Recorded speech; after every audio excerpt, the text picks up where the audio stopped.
Action!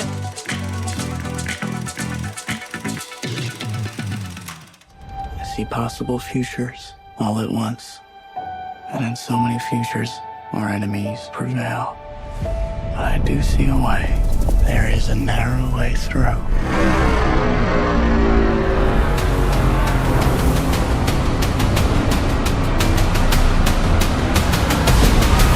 Make no mistake, Denis Villeneuve's Dune Part 2 is the most visually impressive cinematic achievement in human history. Yes, that sounds like hyperbole, but let's actually consider that statement. Part 1 of his adaptation of Frank Herbert's iconic but sprawling sci-fi novel earned 6 Academy Awards and was nominated for Best Picture that year. Part 2 is better in every way. This is a form of power that our world has not yet seen. The ultimate power.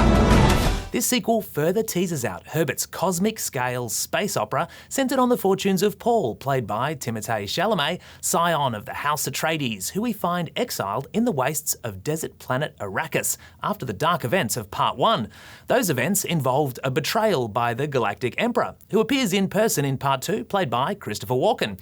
And that enabled the Harkonnens, the most brutal of the great houses of the Empire, to take Arrakis from Paul's old man, killing him in the process. The motivation for that is the oldest in the book, greed. And because Arrakis is home to the most valuable commodity in the universe, the spice that makes interstellar travel possible. Needless to say, vengeance is high on Paul's to-do list, but first he'll need to survive the desert with a little help from his new pals, the indigenous Fremen, led by Stilgar, Javier Bardem, and the beautiful and enigmatic Chani, played of course by Zendaya. Some Fremen believe Paul is the Messiah who will lead them to paradise, as foretold in prophecy. And this belief is only strengthened when young Atreides starts ticking off achievements that only the Messiah is supposed to be capable of. May thy knife chip and shatter. It certainly doesn't hurt that his mother, played by Rebecca Ferguson, is a master of mind manipulation and is radicalising zealots behind the scenes. But as Paul's power and influence begins to grow, it comes to the attention of forces around the Empire who seek to eliminate this new threat, leading to a collision course with the Emperor and the new Lord of Arrakis, the psychotic Feyd-Rautha Harkonnen, played by Elvis star Austin Butler. Fun fact, police frontman Sting played the role of Feyd-Rautha in David Lynch's 1984 adaptation. The unrecognisable Butler is one of a number of great additions to what was already a starry cast, and now also includes Florence Pugh as the Emperor's daughter.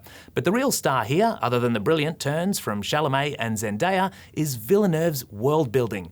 With the best CG effects ever committed to film and another stunning score from Hans Zimmer, who won an Oscar for Part 1, Dune Part 2 is an immersive viewing experience that makes the phrase, bigger than Ben-Hur, seem laughably inadequate. The runtime might seem long at 167 minutes, but you won't want it to end. The spectacle is just that engrossing. Wow. Dune Part 2 gets 4.5 stars. And cut.